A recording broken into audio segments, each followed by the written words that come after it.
د سپوږمۍ تر کلي.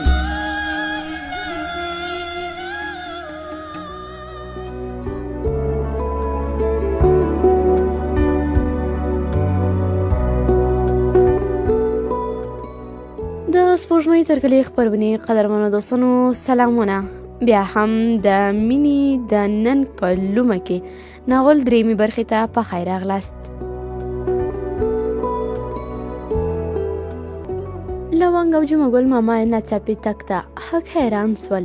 ماما یې ورپسې نارې کړې، ګوره ښه کار نه کوي چې وږی لاړ سې، بیا زه خفه کېږم. توریالي ورته په زړه کې وویل، دونه چې تا خفه کړم په دنیا کې چا نه یم خفه کړی او نه به مې هم خفه کي. خو په خوله د وتلو پر مهال په لوړ غږ نارې کړې، نه ماما خیر یوسې ما ته ورسېدله. هغه ووت خو په زرمینې له ډېره خفګانه هره شیبه د ژړا څپه راتله، د دې لپاره چې پلار او ورور یې ورباندې پوه نسي. د کار په پلمه کوټې ته ننوتله. ماخوستن زرغونه کا د بام په سر له خپلې مېرمنې، خور او دواړو ورونو سره چې د همدې غوندې ډنګر او هډور وو، کله د ماشومتوب او کله د تیرې ځوانۍ کیسې کولې. هغه ستورو ته په خوږو خوږو کتلو وویل، ځواني وکنه په دنیا کې مې ری هم نه واهه، زما هغه انډیوال نه وو واسې. خور یې چې سترګو یې لاندې خلتو یې سترګې تر خپلې اندازې غټې ښودلې ور په یاد کړ. هو هغه چې د ملک صاحب په لور مین وو، بیا یې ورنه کړه، لیونی سو. هو بیخي هماغه د نجلۍ کورنۍ معتبره وه، دا هم دغسې چټي سړی نه وو. خدای یې ورته پلمه کړه چې نیا دې د ډم لور ده، زه د ډمانو لمسي ته لور نه ورکوم. خو هغه خبره پاته سوه. یوه ورځ راته هغه ډېره وژړل، زما پرې زړه وسوځېد. ورته مې وویل، راځه ټوپک واخلو، داسې درته جلۍ د کور نه راباسمه. داسې مې فکر کوه چې په دنیا کې مې په هر څه زور رسېږي. ځواني وکنه. مشر ورور یې وخندل، په تا کې هېڅ شک نسته، ته هغه وخت همداسې لیونی وې. ښه بیا م څه وکړه؟ ښه و چې هغه ونه منله، که نه ټول مې په لویه دښمني اړول. خور یې په مسکا او دسیسه کارانه اول بسې ترور وروسته زرغونه کاته وکتل. ته خو هم د واسې نه کم نه وې. ګلببو دې یادېږي؟ په ورکړه ښځه مین وو، ویل یې نه پرېږدم چې څوک یې واده کړي. ورونو یې په تاییدولو کټ کټ پخندل. زرغونه کا په خندا د سترګو تر کونجو خپلې ښځې ته ځیر سو. وروسته یې خور ته سترګې واړولې. پرېږده هغه هسې لیونتوب وو. خور یې په ملنډو وویل، دا دی په ټول کور یې اور بل کړی وو، وایي هسې لیونتوب وو.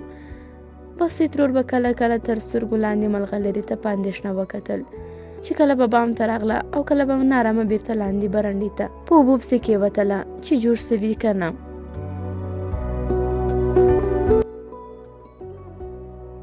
وروسته د زرغونه کا دوی بس د تیر وخت نه وروسته راغی. هغه په رسمي لهجه وویل، ما غوښتل له تاسې سره مشوره وکړم. تاسې خبر یې چې خوشینه او باجمې زرجان ته ملغلره غواړي. سبا بیا راځي او دا ځل باید زه خپله وروستۍ خبره وکم چې یا هو یا نه. ستاسې څنګه خوښه ده چې ور یې کمه که نه؟ ټولو په ګډه وویل. د زرجان او د هغه د کورنۍ یې ډېره ستاینه وکړه.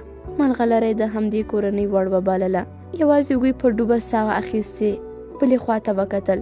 خو دا مهال د ملغلرې فکر د اندېښنې تسخیر کړی و چې د دوی پښتون کې به څنګه تښتي، هسې نه چې بنده پاته سي. د ترور غږ ناببره له چورتونو راویستله. ملغلرې لورې، تا څه نن تور کمیس تور ټیکری اغوستی؟ ټولې جنکۍ مېړونه کوي او د مور او پلار د کوره ځي. دا خو د غم خبره نه ده. سبا ته به ښې سرې وشنې جامې واغوندې چې خلک پوه سي چې جلۍ یې ورکړې ده. بسې ترور ژر وویل، نه خدای دې نه کي، ولې به د غم جامې وي؟ پرتوګ یې سپین دی، بل کمیس یې ګلداره دی، خو ګلان یې تور دي، سم نه ښکاري. اندرور یې د ورېندارې د خوشحاله کولو لپاره خپله خبره بیرته رد کړه. نه هسې ټوکه مې وکړه، زما هم پام دی، د کمیس ټیټه مې ډېره خوښه سوه. خو ملغلرې نه وویل، نه بس په چای او ډوډۍ تیارولو داسې بوخته وه چې د څراغ رڼا ته به کله لکه اوربلکه راښکاره او کله ورکه سوه.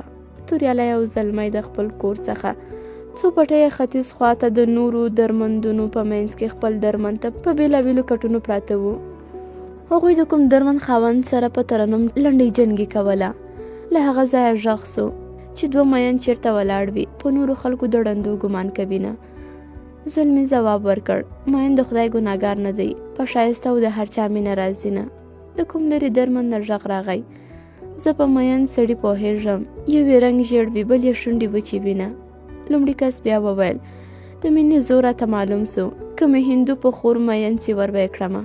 زلمي له کټ کټ خندا سره د لنډۍ ویونکي په لور اشاره وکړه.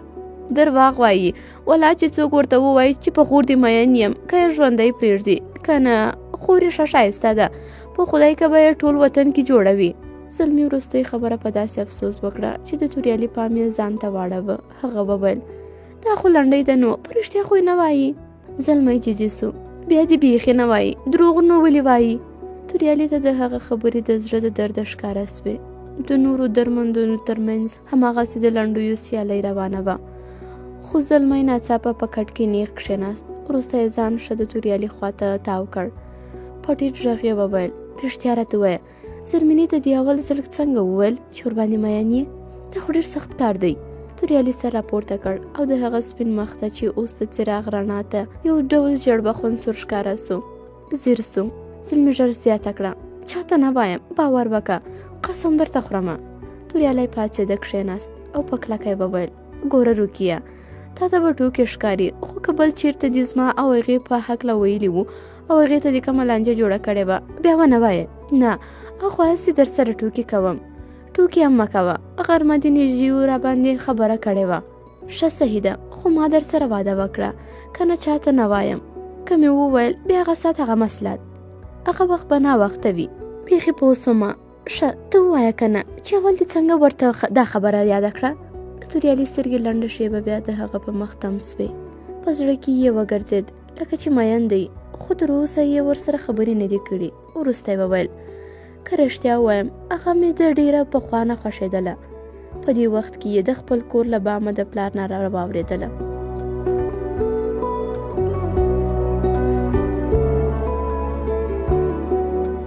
توریالیه زلمیه.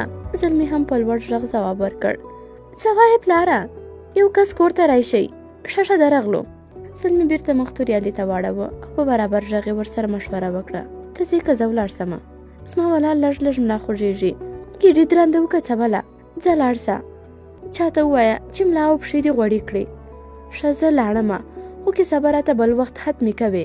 په بام یې اندرور له بسۍ ترور سره ټوکه وکړه ورېندارې ته د خسرخېلو نه خپلو سره ډېره پالې. بسۍ ترور په اندېښنه وپوښتل ولې داسې وایې ما خو څه نه دي کړي. وګوره که نه ټولې خېشانې د هغوی سره کوې مور سره دې یوه هم ونه کړه. بسۍ ترور په خندا سوه کمه دی دا مې اوله خېښې ده هغه هم تر اوسه سوې نه ده.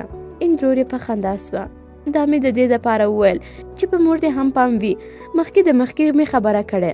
ټولو وخندل. ملغلرې په چوپه خوله او اندېښمنه څېره پیالې او چاینکې په پتنوس کې واخیستې بیرته لاندې برنډې ته یوړې. هلته یې لاسي څراغ واخیست او بې له دې چې یې ولګوي د شپې په تیاره کې لکه په سیوري کې سیوری کوټې ته ننوته. وروسته د دروازې پورې کولو یې څراغ ولګوه. د دیوال ساعت کې 9:50 دقیقې وې. د ګیز تر 3 بجو وخت ډېر پاته و خو د هغې ورته سخته سودا وه. په زړه کې یې ګرځېدل چې څوک راباندې ویښ نه سي او ومې نه نیسي هسې نه چې ویده پاته سمه. زه خو تر لمر خاته ویده اوسمه. غوږ یې ونیو چې په انګړ او برنډه کې خو څوک نسته. هیڅ غږ او ژغ نه و. یوازې دیوالي ساعت ورته په خپل ټک ټک د غمې سره د ټاکل سوي وخت په بیړه رانږدې کېدو خبر ورکاوه. هغه د ګوتو په سر غلي غلي د بکس خواته لاړه چې د تېښتې دپاره ټول ضروري شیان مخکې تر مخکې تیار کړي. په احتیاط یې د بکس سر پورته کړ. همدا مهال ناڅاپه د زلمي غږ راغی بابو بابو چیرې یې؟ ملغلرې له ډاره شټ وهل. د بکس سر یې له لاسه خوشي او له ګړز سره خپل ځای ته ورغی. هغې په ورخطا یې د باندې خواته بیړه وکړه. همدا چې دروازه یې بیرته کړه د زلمي سر چې د بکس غږ یې اورېدلی و کوټې ته روان و. مخامخه سوه. هغې په بېوارۍ وپوښتل څه خبره ده؟ زلمي په حیرانۍ ځواب ورکړ دا ګړز د څه و؟ وخو نه لوېدې؟ نه هسې په بکس مې پښه ولګېده خو تا ورخطا نارې کړې که نه؟ زلمی مسکی سو. ما خو ورو نارې کړې تا ته به داسې معلومه سوي وي. هغه دې بابو ځان مې داسې درد کوي څه وکړمه؟ ملغلره لږه ارامه سوه چې خبره د دوی په تېښتې پورې تړاو نه لري. وروسته یې بیرته جدي څېره غوره کړه. ځان دې درد کوي خو په خبره نه یې که نه؟ څو واره مې درته ویلي چې غټ غټ ګېډې مه چلوه خو چاته ووایې څومره چې لږ دې کېمنډم بیا به دې په واسلینو غوړم کم. زلمي سر غړونه ونه کړه او په برنډه کې په وړو کې وچ کلک فرش پړمخ وغځېد. کله چې ترکي منډولو وروسته غوړ هم کړ نو هماغه د لاسونو د غوړولو لپاره د پړمخ حالت نه واوښت. سمه تخته څملاست او د هرکین پړنه کې یې د هغې څېرې ته په ځیر ځیر کتلو وویل: بابو که ته لاړه سې موږ به څه کوو؟ ملغلرې د هغه سترګو ته په څېړونکي نظر وکتل. وروسته یې په اندېښنه وویل: زه خو چیرې نه ځمه. چیرې ځمه؟ ما ویل چې واده سې موږ ته به ډېره سخته وي. زه خو د نورو هلکانو خویندې هم وینمه، یوه یې تا غوندې نه ده. ته موږ ته مور هم وي، خور هم، ملګرې هم. ملغلرې ورته مړاوې مړاوې کتل. یودم یې اوښکې په څڅېدو سوې. د زلمي هم ورسره سترګې ډکې سوې. ملغلرې ورنه غېږه راتاو کړه او په سلګیو سلګیو یې وژړل. زلمي ته د هغې دغه حالت غیر معمولي وبرېښېد. نه پوهېده چې ولې یې خبرو دومره اغېزه وکړه. هماغه و چې په ژړانده غږ یې وویل: بابو ما نه غوښتل چې ته دونې وځورېږې. ملغلرې هماغسې هغه په غېږ کې کلک نیولی و. تاسې ټول په ما ډېر ګران یې، ځکه مې زړه طاقت ونه کړ.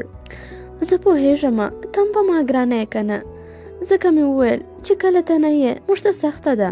د ملغلرې اوښکې لا ډېرې سوې. زلمی یې نور هم په غېږ کې کلک کړ. قربان دې سم روکیه، ما ته تاسې نه ډېره سخته ده.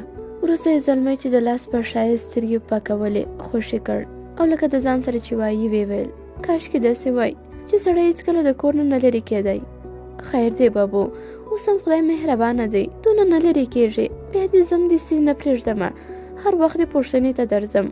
توړۍ به مې هم داسې نه کوي، کور ته به دې پرېږدي. زلمی مسکی سو. همدا ژوند دی، د دې نه تېښته نسته. کله چې ملغلرې د زلمي د لاسونو غوړول پای ته ورسول، هغې غوښتل بام ته وخېږي او له تره و ترونو سره کښېني، خو ملغلرې پرې نه ښود. یوه شېبه ارام څمله، هغوی ټوله شپه دلته دي، بیا ورسره کښېنه. زلمی هماغسې سمه تخته پرېوت. ملغلره لاړه چې د واسلینو بوتل بیرته په خپل ځای کې کښېږدي. بیا د څراغ رڼا په دیوالي ساعت واچوله. 10 بجې وې. حیرانه وه چې دا وخت څومره ژر تېرېږي او خلک وایي چې څوک انتظار باسي وخت پرې نه تېرېږي. وروسته همدا چې بیرته برنډې ته راووته، مور یې سره له چاغوالي په چټکو ګامونو په زینه کښته سوه او سمدلاسه په ملغلرې سترګې برګې کړې. دلته څه بلا غواړې؟ لاړې پسې لاړې. په دې وخت کې سترګې په زلمي ولګېدې. ته دلته څه کوې؟ ځه مشر ورور ته دې ووایه چې راسي د مېلمنو سره کښېني. ښه نو ټوپک د ځان سره وړمه. پرون شپه هلته ناشنا کس ګرځېده، هسې نه چې درمن ته ور ورته کي. ټوپک څه کوي؟ ویده سوی به وې، چا به درنه وړی وي. د توریالي نه تومانچه واخه، هغه صحیح ده. موږ هم خو لرې نه یو، وینو دی، داسې جرم نه دی. شاوخوا درمندونه ډېر دي. خو ته دې تومانچه چې هر چیرې کښېږدې څوک یې نه ویني. ټوپک خو د لرې ښکاري. ځان ورور ته دې وایه چې رایسي، چې مېلمانه خفه نه سي. وایي به چې ورېرونه مې بیخي راسره کښېنه ناستل. خیر یوسې بابو، بدن مې سپک سو سپک. هغه چې ووت، بس یې ترور بیا په وتریو تندي ملغلرې ته وویل: پاس دې ترور وایي چې څه سوه، ته هم ورکه سوې. هغې په نرم ځواب ورکړ: د زلمي ځان درد کوه، غوړ مې که. نو دونه وخت؟ دا خو د یوې دقیقې کار دی. ځه پاس، مردارې سترګې دې وخورې.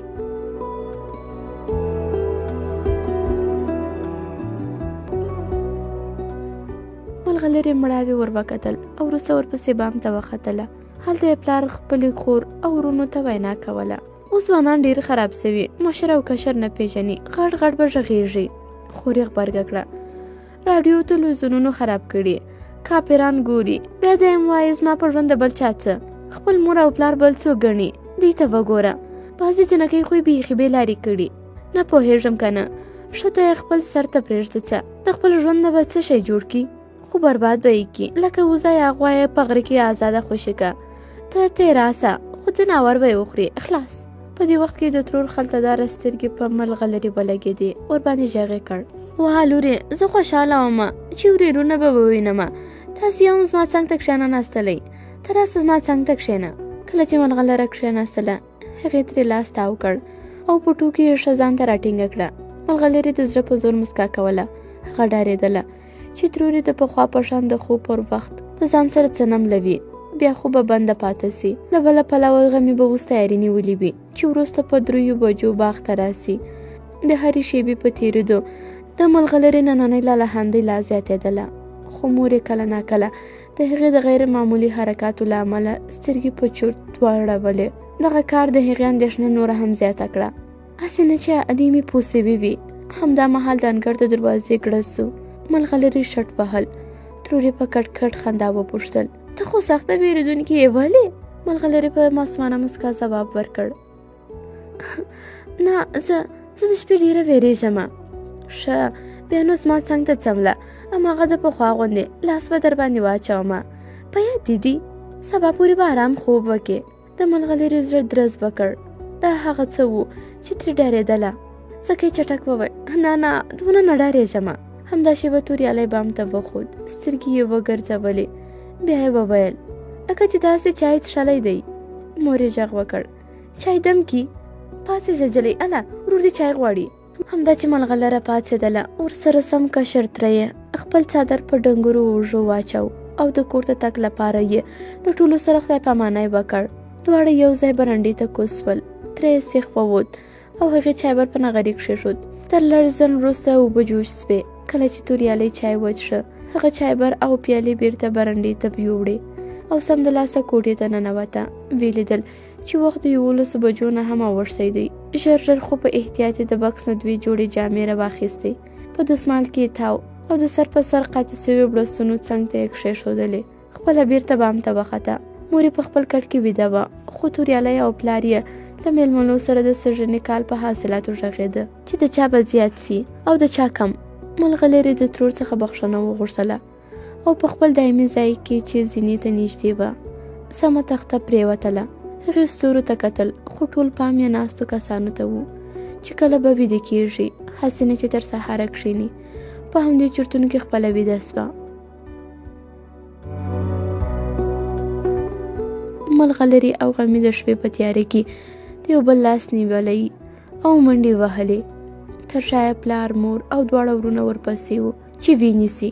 له بده مرغه په پای کې دواړه ونیول سول. توریالي په ډېره قهر د ټوپک خوله غمي ته واړوله چې لومړی هغه مړ کړي. همدا چې ډز یې وکړ ملغلرې چیغه کړه او ورسره راویښه سوه. شاوخوا یې وکتل څراغ مړ و او ټول ویده وو. زړه یې سخت ډبېده. سپوږمۍ راختلې او ټوله دنیا روښانه وه. ناڅاپه یې پام سو چې ناوخته نسي. غلې کوټې ته کوزه سوه. ساعت ټیک 3 بجې وې. په بیړه یې خپله پنډه راواخیسته او د ګوتو په سر له کوره ووتله. مور یې په خوب کې د انګړ د دروازې نری ګړز واورېد. سترګې یې پرانیستې. تر لږ غونډ نیولو وروسته یې سر راپورته کړ. ویې لیدل چې ټول په خپلو ځایونو کې پراته دي خو ملغلره نسته. په بیړه او اندېښنه برنډې ته راکوزه سوه. هلته تپه تیاره وه. هرې برخې ته نږدې ورغله او سترګې یې وګرځولې. ویې نه موندله. په بیړه ټولې کوټې تشنابونه د انګړ کونجونه د څارویو د بوسونو او د لرګیو کوټه یې وکتله. په ټیټ غږ یې نارې کړې خو هغه چیرې نه وه. بیکه چې ورخطا سوه په هماغسې بیړه بیرته بام ته وختله. په لړزوونکو لاسونو یې میړه غلی راویښ کړ او برنډې ته یې بوته. هلته یې سمدلاسه په ژړانده خو ټیټ لړزانده غږ وویل خو د خدای دپاره سړیه ملغلره نسته. زرغونه کاچې سترګې د سولولې او هماغسې هم د ښځې حرکاتو ته حیران و. حق پک سو. څه شي ملغلره نسته؟ ولې نسته؟ ښځې ژر وویل ورو غږېږه. هو نسته. د هماغه ځواني مرګ سره بدللي وي که نه؟ د زرغونه کا ایله مغز کار وکړ. په ډېر ورخطا او قهر یې وپوښتل د غمي سره تا ولیدله؟ نه ورو خبرې کوه چې مخ مو تور سو. بیګانه ارامه غوندې وه. ما ویل دا خېښې یې خوښه نه ده. په دې نارامه ده. زه نو څه خبره ومه چې هغه زموږ مخ توروي. زرغونه کا چې د ډېر قهر له امله پښېده او لړزېده. وخوځېد چې ټول کور له سره وګوري خو ښځې یې په ژړا او پس پسکو وویل ما یې لټوه ما ټول کتلي چیرې نسته ووتله. زه د دروازې په کړس ویښه سومه. هغه بیرته په قهر په خپلې ښځې پسې وګرځېد. خلیصه د خره لورې ټوله ته ملامته یې چې داسې لور دې زېږولې.